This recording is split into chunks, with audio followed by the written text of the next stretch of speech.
Right, is this literally everyone? Shall we? Yeah, it's summer, isn't it? That's the problem.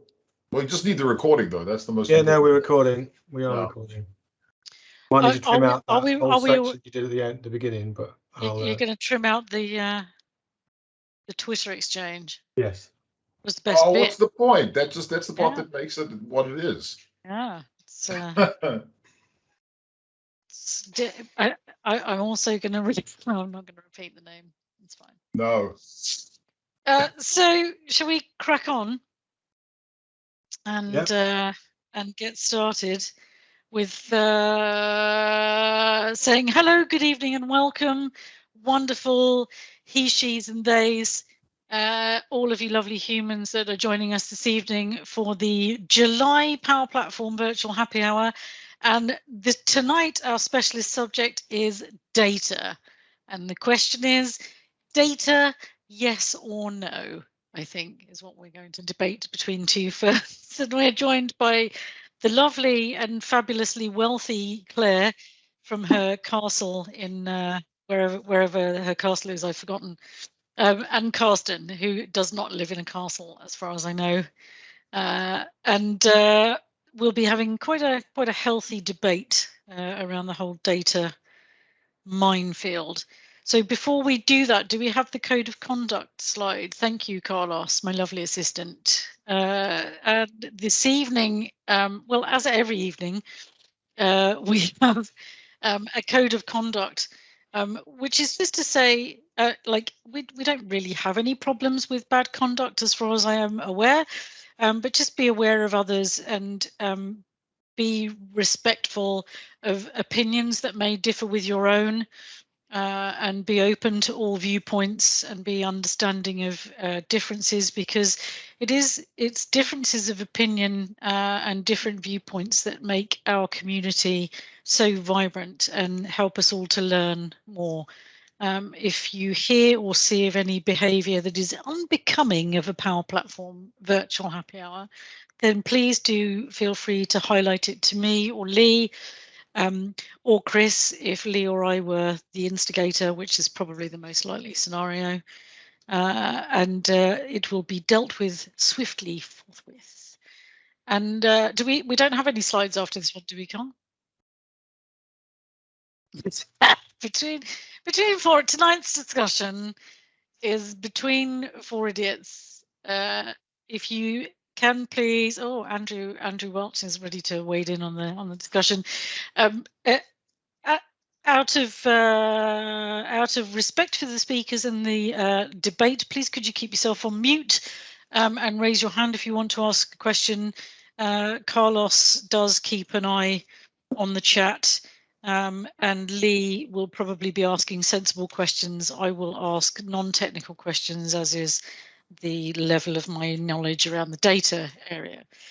So Claire, would you like to give us an introduction about your lovely self, and then we would follow that up with an introduction from Carsten, if you please? Yeah, sure. So Claire Edgson, I'm based down in Bristol in the UK, currently working at Avanade as part of the global team. So I'm the lead European solution architect, one of Microsoft's fast track recognized architects. I'm generally trying to keep Chris in order. That's my job title. Good luck with that. Yeah. Thank you, Claire. Carsten, tell us a bit. What's your name and where'd you come from? No, sure. So Carsten Groth. I'm from the north of Germany, so Kiel is my hometown. Working for Microsoft in a team called Global Black Belts. So the Global Black Belts are an architectural team to help unleash the dynamics and the business application Power Platform stories for all our customers and partners. Very cool. How's that working out? It's basically building with Lego bricks, all the time. Nice. Well, we like a good Lego analogy on this on the Power Platform Virtual Happy Hour. So where would we like to start? I think the discussion around data is like, there's probably quite a lot that we wouldn't be able to cover in 50 minutes or however much chatting time we have. And I think in the prep we talked a little bit about security, like is one of the big things that comes up quite often. I know that whenever I've spoken to people about doing upgrades to cloud from on-premise, the first thing that everybody always, not everybody, but one of the first things that you often hear from people that are still on an on-premise solution is data security, which is bananas, because if they think that Mike in their IT department is doing a better job of keeping their data secure than, say, Microsoft, then I think we would all have questions around that. But I know this is a subject that's close to your heart, Claire, if you have anything that you want to add on to that. So I think for some customers, even now, it's down to what their own policies are. So we've got military customers, and you'll have customers that are certain financial sensitivity that they don't want the data outside of the country. As some of the guys on the call know, I used to live in the Isle of Man, which is a tax haven. And if your data was in the UK and not the Isle of Man, it was subject to investigation, potentially. So you might not want your data in the cloud. And some of the financial houses on the Isle of Man would not go to cloud for that very reason, because if their data was in Europe or in the UK, then they might be subject to having to share some of that information. Similarly, military, governmental things, can Microsoft guarantee exactly which country your data is residing in? Now, we know we can stop European data going to the US and vice versa, but there's a lot of concern from customers where their data is going to sit and who can see it. Carsten, your thoughts? Yeah, I mean, I could add to this as well that many of the customers are basically asking stuff like, what kind of data is Microsoft able to view instantly? You know, just because of taking things into the Microsoft cloud, they expect that all Microsoft support engineers, for instance, immediately have access to any kind of data, which isn't true, as we all know. But it's kind of, Chris and I play this game quite often in terms of myth busting, you know. So it's a myth around, and it's definitely something that we all have to address, and we all have to talk about it. So the data in the cloud can be secured the way that you need it, and also the way being encrypted the way that you need it. So we do have certainly kind of customers asking around, yeah, what about my personal data encryption key and all these kind of things? Yes, all this is ongoing in the cloud, and it's available as a service. The other thing I think which comes up quite often when it's around data and data security is that kind of second myth, which is around the citizen developer raising, you know, where people are like, yeah, is a citizen developer being able to be a risk manager and all of a sudden deal from a risk manager perspective with all kind of data? Well, my question to this, when this pops up in any kind of workshop, is what was it before? You know, because every one of us is dealing with data day to day. Right? So what has changed when, for instance, someone says, okay, I'm going to go on this citizen development and citizen developer storyline. So what has changed to that? You know, and yeah, in terms of the risk assessment and risk management ongoing, I'm always asking, like, why do you think that a first line worker, for instance, is not able to take the same care of data as you would from an IT admin perspective, you know? I think the kind of, sorry, Alison, I think the kind of interesting counter to that is that generally the frontline worker wouldn't know the rules and regulations surrounding financial services and that GDPR compliance to that level. And this is a problem we faced as well. How do you combat things like that? Yeah, and I think this is where it all starts when we are talking about data and the whole governance construct around it. So when we are talking about data in the cloud or any kind of data that you're attaching to, even if it's on-premise data, I think that there's truly a kind of a team, a governance team needed who provides this kind of help, this kind of security monitoring mechanism, this kind of setting up the boundaries of what's needed. Because as you said, in many times I might not be familiar with all the GDPR thing. I might not even familiar in terms of, is it PPI or PII based data, for instance, that I'm grabbing and that I'm using inside my application. So what's needed is definitely someone who steps up and says, you know what, I'm willing to provide you a small guidance around this one. But by small guidance, I clearly don't mean that someone is reading through the books of, the Holy Bible, for instance, Yeah, I think one of the issues I have, or that I feel around data, is you've got different camps. There are people that don't take it very seriously, and there are people that take it too seriously, right? That just go too far. And on one hand, you have people that want to, like, maybe they're migrating from another CRM system for the sake of argument onto Dynamics 365, and they're like, oh yeah, just bring all of the data over, and they don't care about data cleansing or making sure that they're putting things into the right place, and they're just really haphazard about their data migration. And then you've got, like, on the other hand, the people that are just like overly protective about it and like, oh god, everyone's going to be able to see every bit of data, which presumably is really easily solved by just having permission levels and understanding who needs to access what in your business. But that's probably not a question, that's more of a statement. Chris put his hand up, so presumably he has something useful to say. I've actually got a question for Claire. So I think, okay, so first of all, Edison, on that point, I think that there are two camps. In fact, there are more than two camps. You can't ever divide anything into two camps. But I think that, like, there are people that should have to take data seriously, and I think that there are people that shouldn't have to take data seriously, exactly like Carsten said.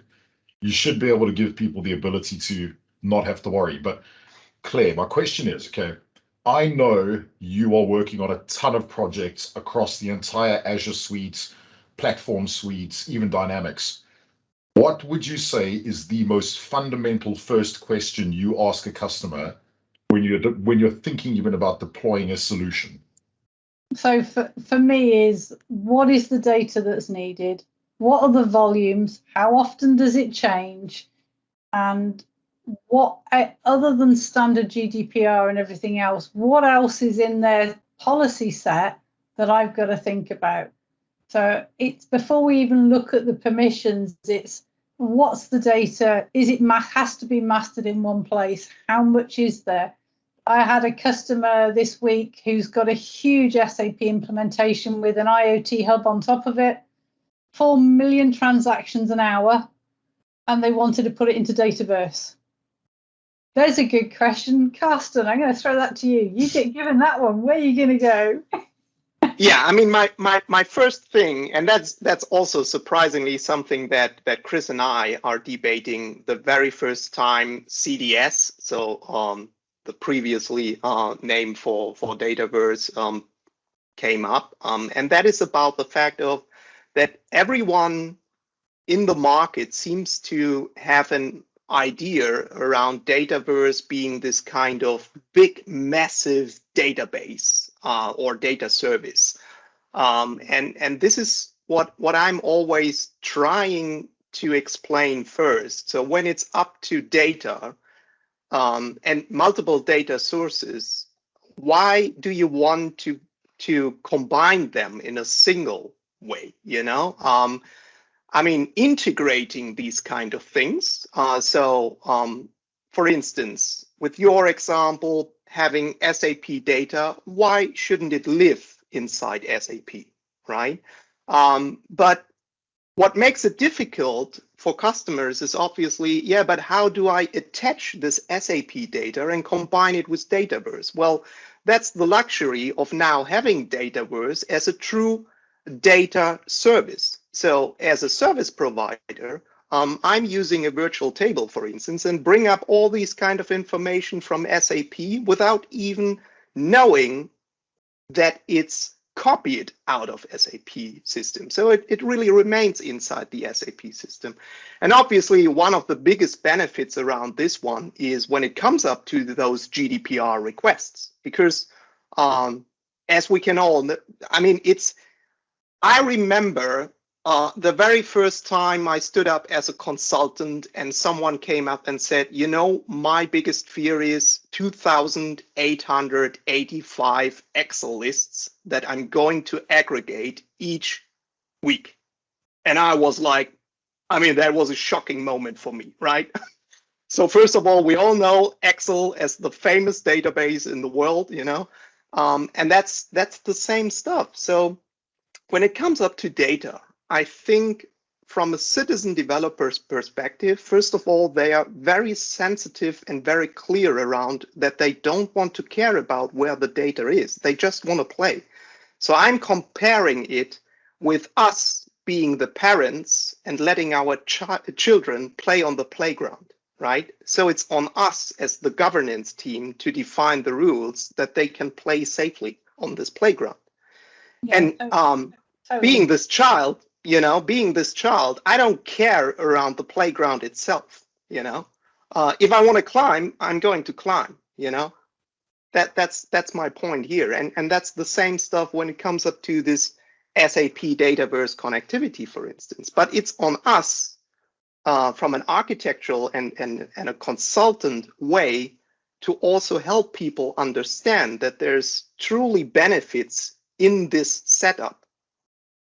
Because many times people are still thinking of, no, I need to have this big data warehouse, massive big data warehouse, where everything is copied from A to B. No, it's not. It's a pointer from A to B. That's it. Claire, you were going to say something then. Yeah, no, I mean, my answer actually was doing the virtual tables. I mean, we've got several customers now where we're actually trying out the new private preview of the SQL connector, which I have to say is fantastic. It's solving so many problems for customers.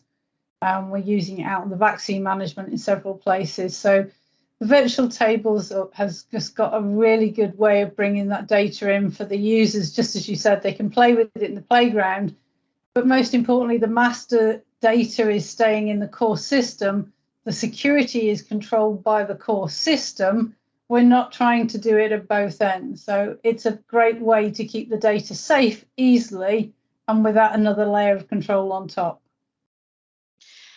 What are the biggest, like you said, that's solving a lot of issues for customers. What are the typical biggest, like, is there like a list of really typical data issues that you have for each customer?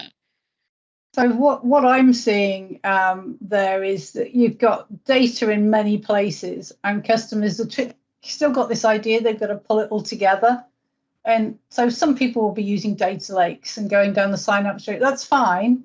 But when we're thinking pure Power Apps and Power Automate, do we need to get to that data at that consolidated pile at the end?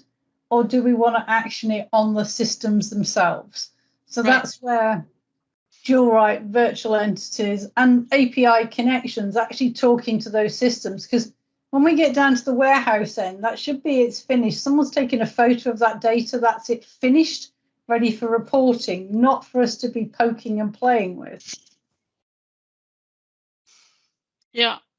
So like in terms of what you think is going to happen moving forward with data, because we see like there's so many companies now that are being dragged from being on premise to being on cloud, and there are so many organizations that are having to look at how they've structured their data before. We've got so many companies that have maybe got a lot of data in things like SharePoint rather than Dataverse. You know, what's the best case scenario for, say, somebody moving stuff from SharePoint onto Dataverse? In terms of data, like, you know, what's the typical problem that most people are going to encounter there? Is it on how that data is accessed? Is it how it's stored? Is that a dumb question? That didn't take you long to get to that question. I'm just going to say, so good luck for the rest of the session. Yeah, so pulling data from SharePoint, I mean, I think everybody on the call's probably got a customer that's overwhelmed SharePoint and then go, why is my thing slow? So it's, there are tools out there to help. We can also, you can look at how to migrate that into a Dataverse table.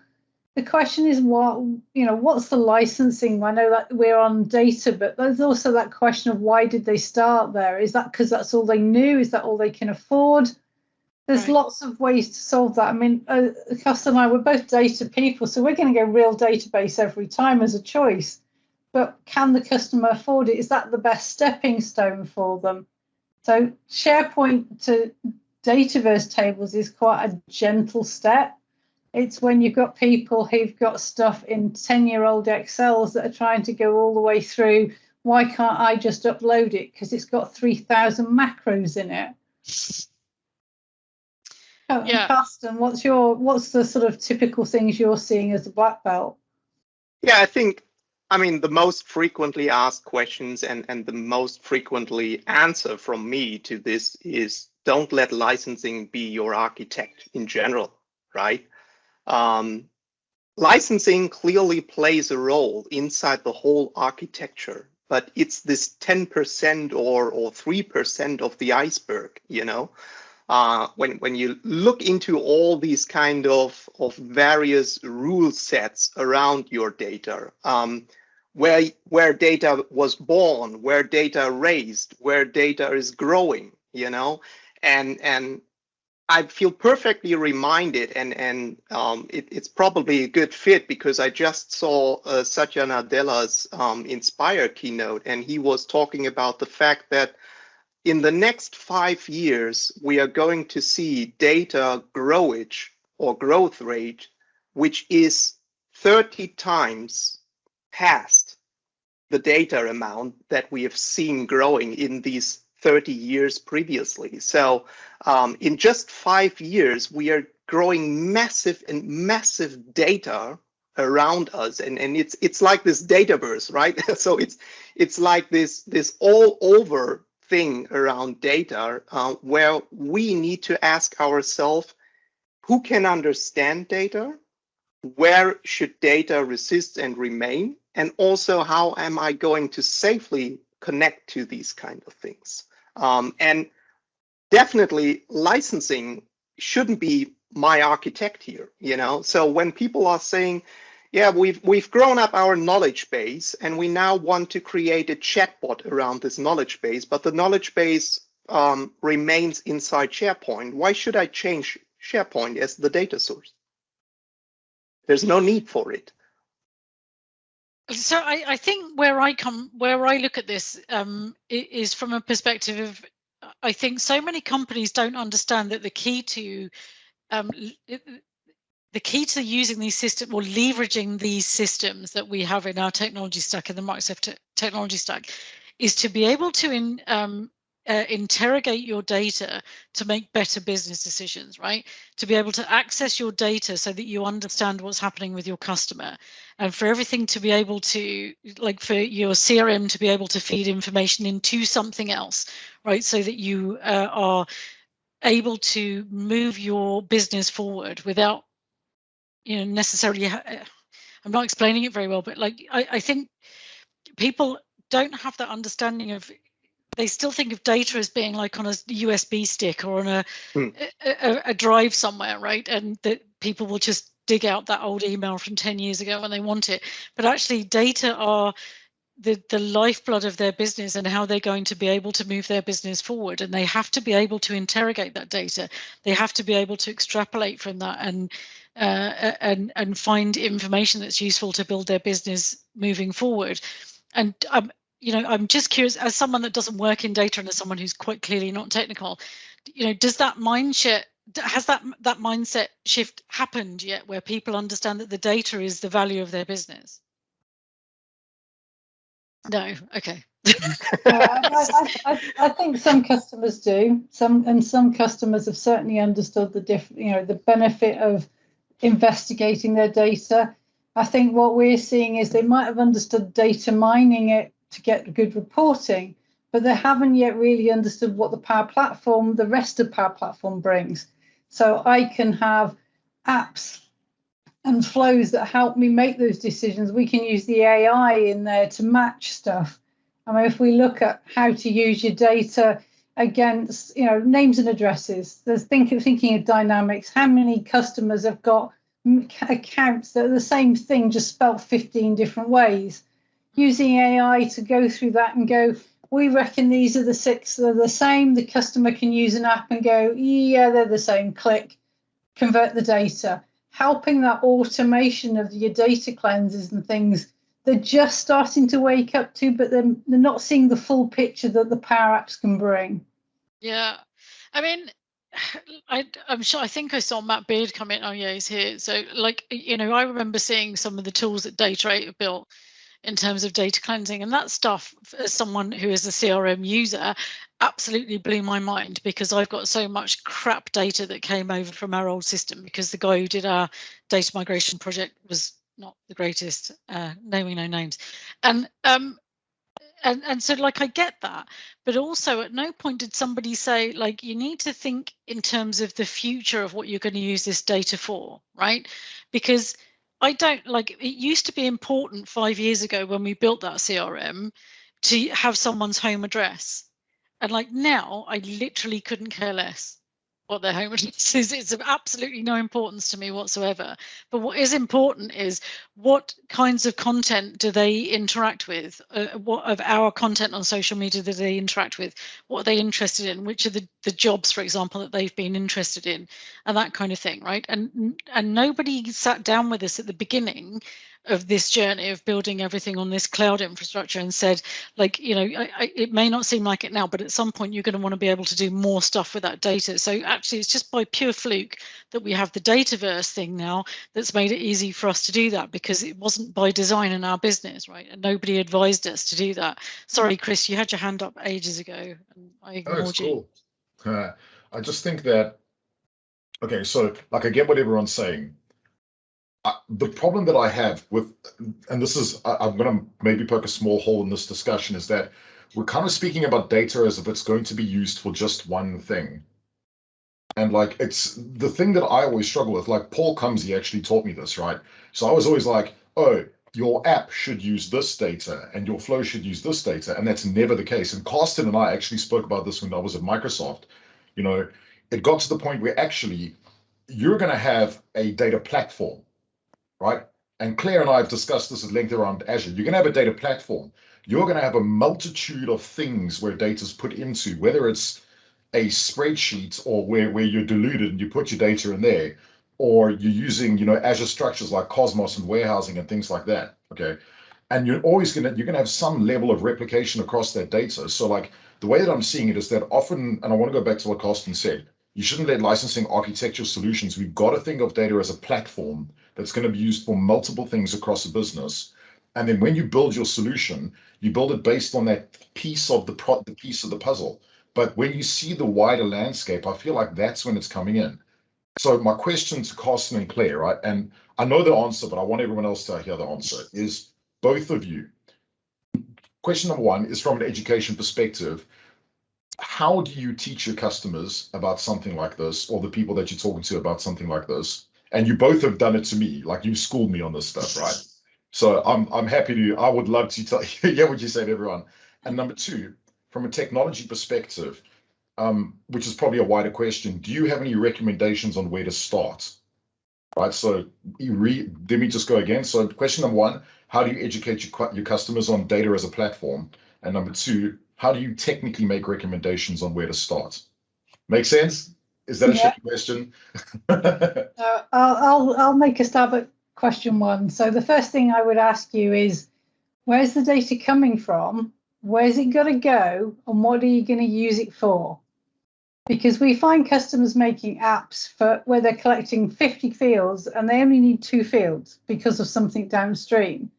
So when I'm asking where's it coming from, where's it got to go, why you're using it, does it have to go anywhere else other than that source system?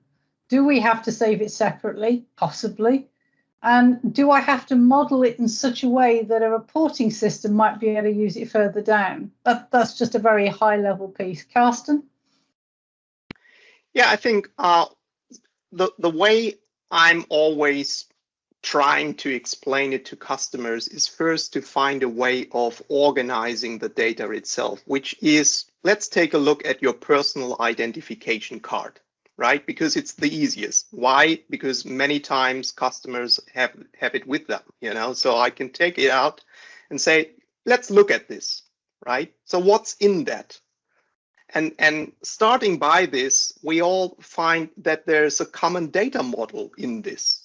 So I can definitely help them to explain what a common data model is. That's the very first thing. And then it comes up to, now consider that many of these personal identification cards are coming together, but they are not coming together from one single country. They are coming together from multiple countries, which means the acronym to this is they are not staying all in Excel or not all in SharePoint, right? So it's SharePoint, it's Excel, it's Dataverses, it's SQL, it's all of them. So, and then it comes up, Claire, to your part is, where is it going to be used for? You know, so what am I going to do, for instance, with all this kind of information, right? So let's say around the gender, I got all these kind of information. What am I going to do with it? You know, or about the first name and the last name. What am I going to do with it? I mean, maybe someone says figuring out that Carsten is basically a very Nordish name, you know, and why is that, you know? And that is because AI comes into play. So something like an additional service figures out that there's something in it which says, well, the origin of your first name, for instance, remains in the Nordic countries. And this is where I'm trying to explain customers with those kind of basic examples, the technology behind it, because in many cases, it's that they start first, and that comes to your second point, Chris, in terms of the education. So how to educate someone. I think it's like our children's. When children's are playing, for instance, with Lego brick system, right? They are learning stuff. They are learning how to build things because they can step up and they can call it a police station. I take a look at it and say, well, maybe it looks more like a fire station, but this is purely because, well, I'm an adult, you know? So I lost my imagination to say this is a police station. But anyways, turning it back to these kind of simple scenarios, I think it's pretty important to teach people that you shouldn't start just by saying, oh my goodness, it's this kind of books that I need to run through, or it's this kind of documents and documentation pages from Microsoft, for instance, that I need to run through. No, first of all, it's like Chris said, let's first of all start with making a data cloud strategy, right? What's my all over strategy? And the beauty in it is that multiple faces and multiple people can come together. And this is what I'm doing inside workshops, right? A workshop is not a one-to-one workshop. A workshop is always ongoing in a group. So I can ask the rest of the group, like yours, where is this data going through? You know, what are we going to do with this kind of data? And then in the end of the day, what might be helpful in terms of the education, and this is something that I shared on my blog page as well, which is this kind of building a triage system for them, right? Building a kind of a helper system, which says, okay, my SharePoint data sits in SharePoint. It's safe there. I don't need to make any adjustments in terms of the security, so let's keep it there. Additional data sitting nowadays in multiple Excel files. Well, multiple Excel files, it's easy to import them inside Dataverse. It's also easy to import them inside SharePoint. So the question is, who's going to do this task? And who's going to take care of the security afterwards? You know? That's something that we discussed before, was like, do you think data specialist becomes a future role, right? Definitely. Correct. Yeah, I think that was one of the things I was going to ask about as well, Alison. So we've talked about data, and a lot of people that we've kind of covered off will think about data in silos, whether it's Dynamics, PowerPlatform, SharePoint, whatever, Cosmos DB, SQL. But obviously it sits outside of Microsoft as well. Like, if we ever believe that, like AWS has data stores, like Google Cloud has data stores and such like. So yeah, like data architecture is going to be a massive thing. And I guess really like data is just this wide ecosystem of stuff, right? With our platform and other things. But how do we see the future of that, to kind of to Alison's point, not just a data engineer or something, but how do we see that going forward, coming together as a real ecosystem? And then what, without anything NDA, what do we see coming from Microsoft to really kind of bring this together and make this kind of work for the future? I think if you're looking at the job question, which was what Alison had asked, is there a job to do this kind of thing? I think a lot of customers now are starting to hire somebody to work out where data should be, not just a BA to what my process flow is, but we're seeing more and more customers actually starting to do data process flows. The data starts here. It needs to be done by this team, then that team, then that team. Now that team might not have access to that system. So how do we get it from A to B or visualize it over here? So, they're using that person to work out where the data needs to be visualized, because that could be reporting, where that data needs to be actioned on, and where that data needs to be changed. So I think there really is more and more of a job role going into that point.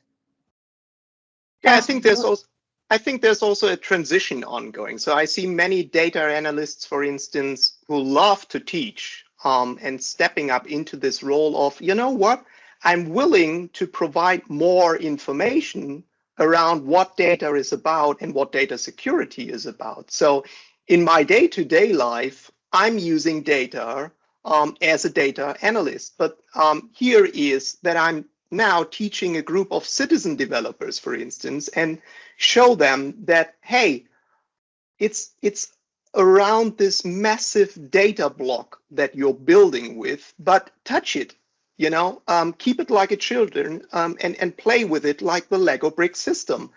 Don't really think about it like, oh, it's going to be too complicated. I need a data analyst to show me how to combine data. And it's basically like, I feel remembered when for instance, Microsoft Excel, there was a feature edit called pivot tables, and everyone was like, oh, I'm going to be a pivot table expert.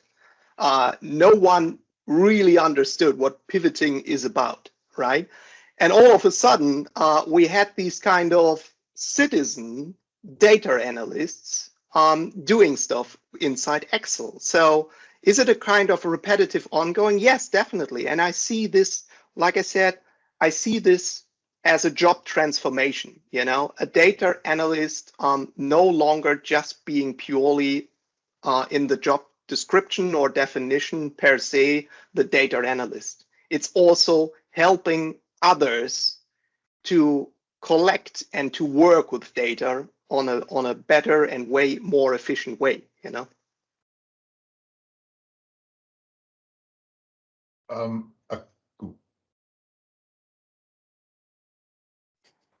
Have you got a question, Chris? Oh, sorry. My mute button went like off on, and then obviously it was a. And then I realized the problem was not with Teams, but with the user. Picnic. Yeah, that's it, man.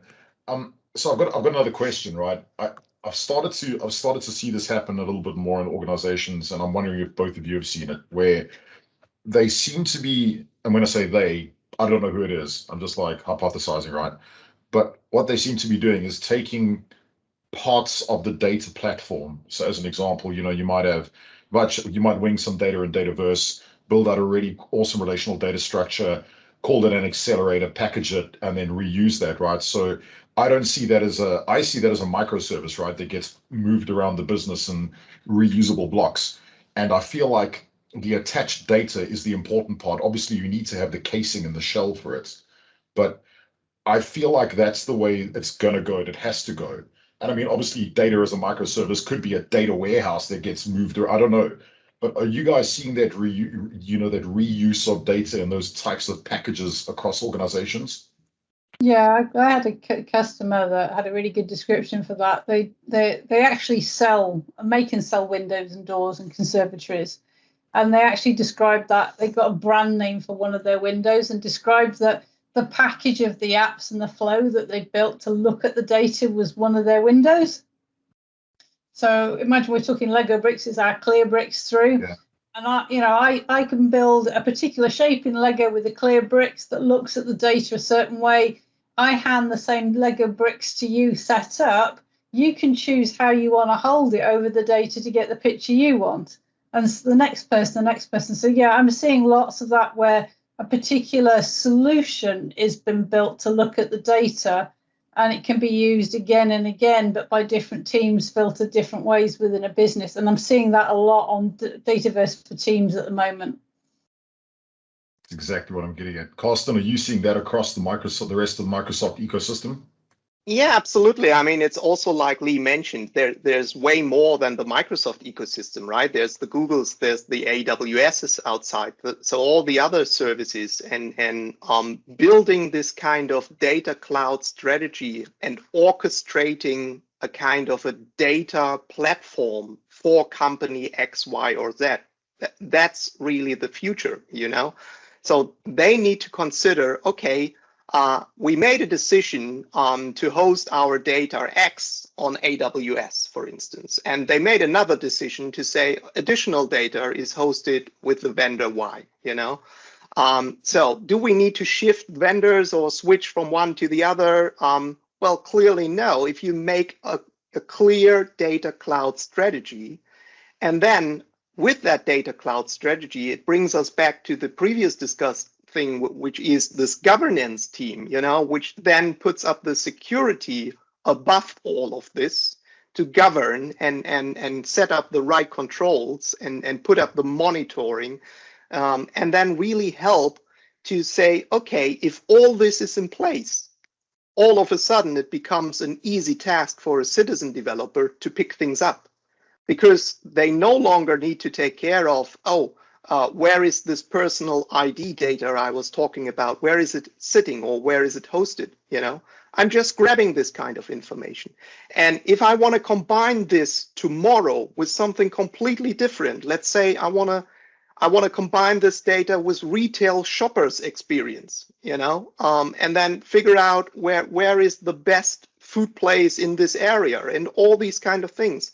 We don't know what the future all brings in terms of putting data into relationship, but one thing is pretty clear around data, and that's the part relationship, right? Where's the relationship inside your data, and what kind of relationships are you going to build tomorrow with your data and additional data that might be even coming from external sources?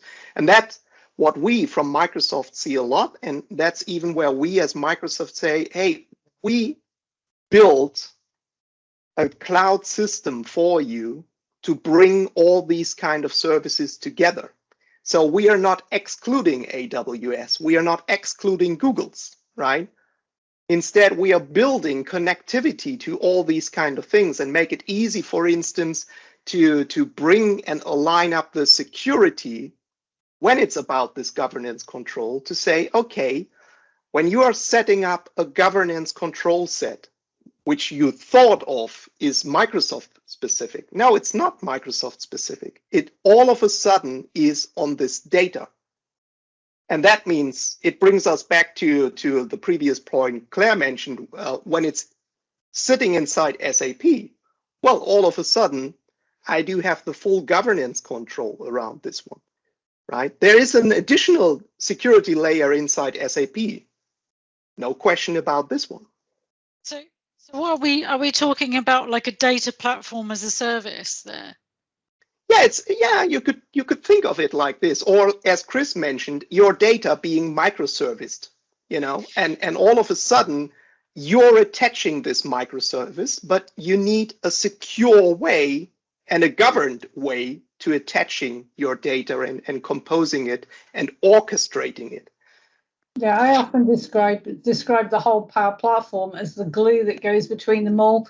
Where, you know, any of you that are into your Lego have bought that tape that you can put on things of all the different, and then you can put your Lego bricks on top. So the rolls of Lego sticky that you can put all around walls and things. That's the Power Platform. We're that sticky bit you can build all the bricks on around everything else that helps it join together.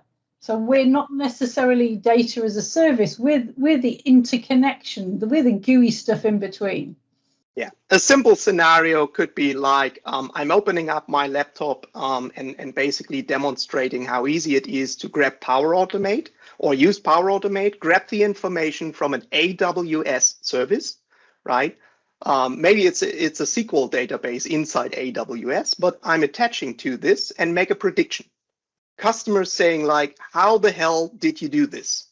Well, I simply used connections, right? And the connectivity framework that we have. Guess what's the next question? Who is going to be the governance and the security officer for this connection? And I'm saying, well, this is purely not the citizen developer, right?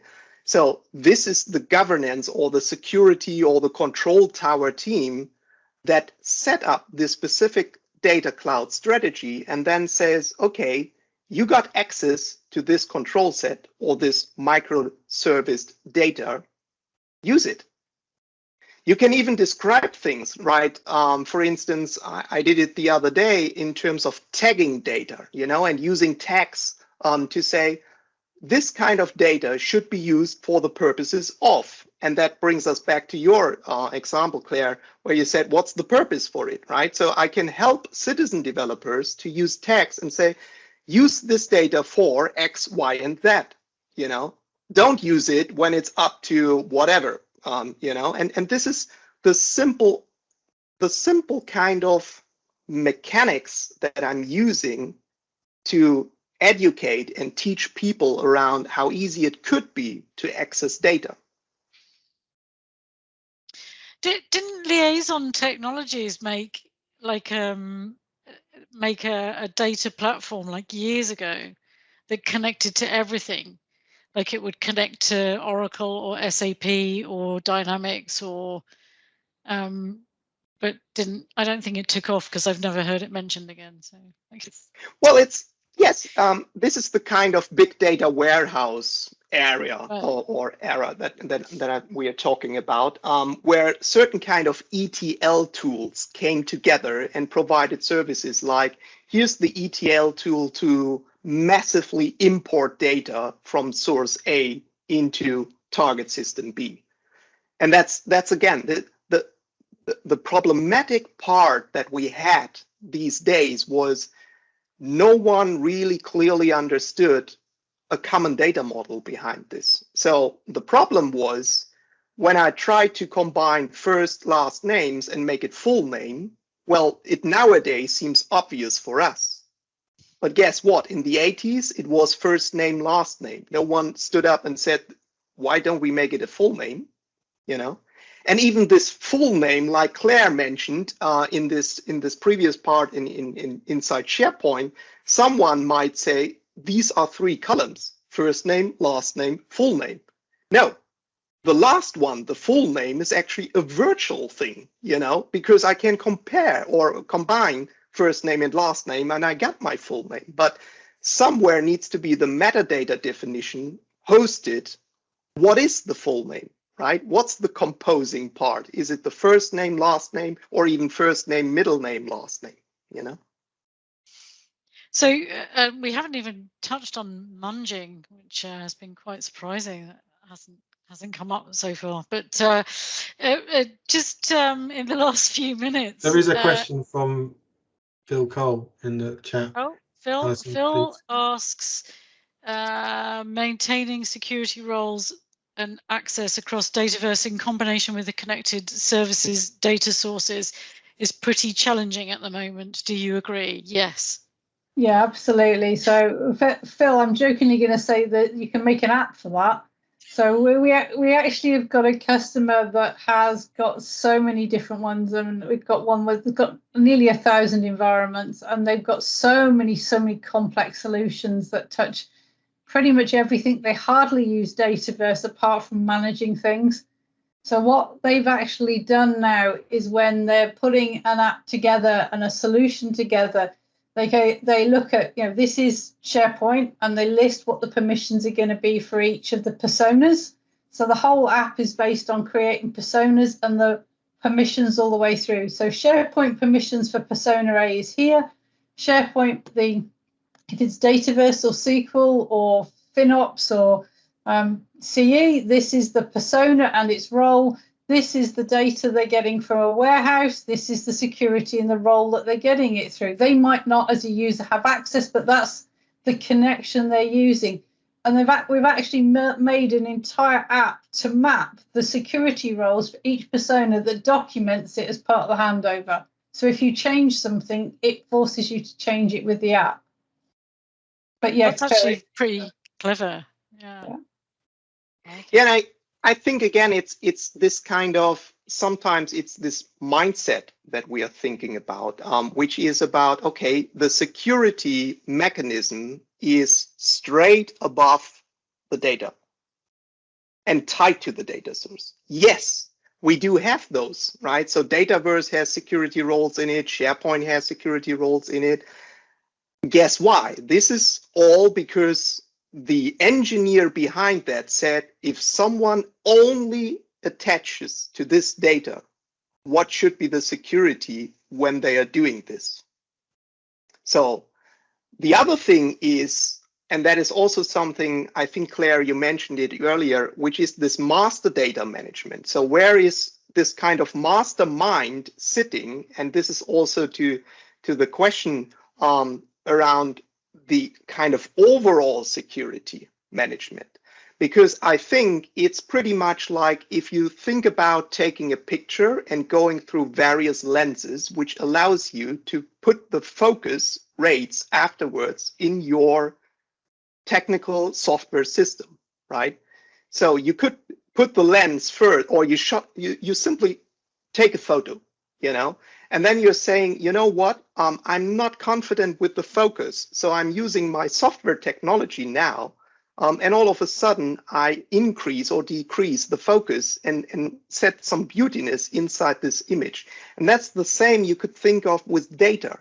So yes, there could be the tiny little part of the security which is directly attached to the data source, but it could be a more broadened way thinking about it from, okay, in general, for instance, should somebody have access to the data, yes or no? That's the very first question.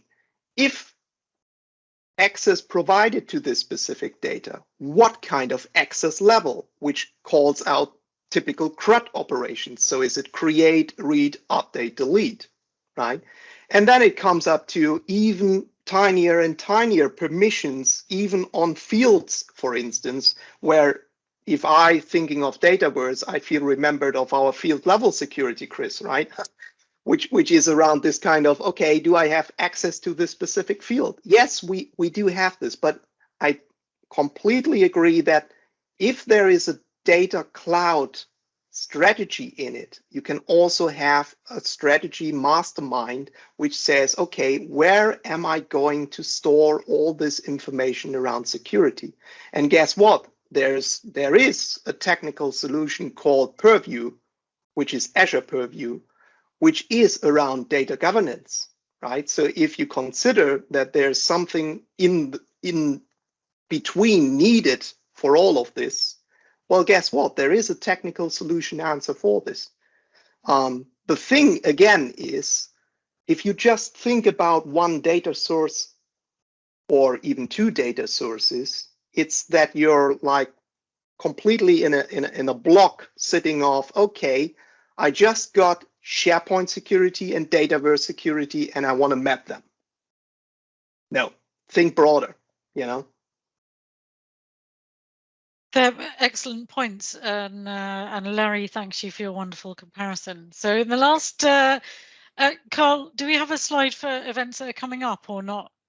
You don't have to put it up, just tell me. No, okay, fine. So in the last couple of minutes then, I'm just going to ask, what's the worst data habits you've ever seen, apart from importing terrible data, like the worst things you've seen people do? I mean, apart from using Excel as a database? Yes, apart from that. So we'll just take it as read that that's on the list. Yeah, no, I mean, customers insisting on copying entire data sets from system to system to system. And I'll laugh at Phil because we used to work together some time ago, Phil Cole. That one of the customers we shared at the time, they insisted in taking almost 100 gigabyte of data for each team and copying it into new environments. The teams only needed like a gig's worth, but they insisted in taking everything from F&O to CE into Power Platform, every single environment they did. And you just think, why? But I have somebody in my team who has literally, he's got every email that's ever been sent to him. Like he puts them in a deleted folder, but they're still in there. There's like hundreds of thousands of emails in there. And I'm like, why are you keeping them? And he said, I might need them. I said, if it's important, file it somewhere. If it isn't, delete it. Like if it's somewhere in between, we can get it back if there's a problem. Don't worry. Bonkers. What about you, Carsten? Worst data habits, apart from Excel and importing loads of erroneous data that you don't need? Well, worst case was that somebody said, well, because of, again, the licensing limitation, I caused my company to archive data, which meant that they had archived it offline and they tried to exit it. But in case they needed to access it, it was always like this difficulty in terms of bringing it back online, So, and I saw the massive archive that they showed to me, which was full of hard disk, floppy disk, and all of these kind of things, where they said, this is our data archive and it's offline. And I said, well, no excuse. So this is data from 5 years ago? No, it's from last month. And I was like, holy shit. So you're dealing with only a single month online and the rest. Why are you doing this? Well, yeah, it's because of licensing. Wow. So that's my worst part. Yeah, that's pretty bad. That's right up there, definitely. Yeah, God, that's bananas. So unless anybody has any other questions that that they want to ask of the team, I think I've set Chris off with Keth. You did. Nobody understands the joke. So all that remains is to say a massive thank you to the wonderful Claire Edgson and to the fantastic Carsten Groth.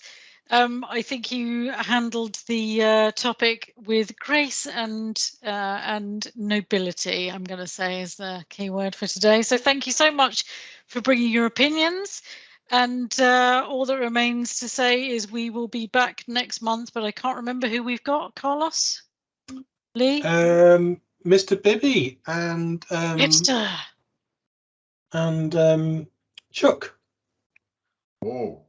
Oh, yes. Yeah. Charles Starling is joining us to talk all about community. So yeah, that's going to be a fun one. And thanks again to Claire and Carsten.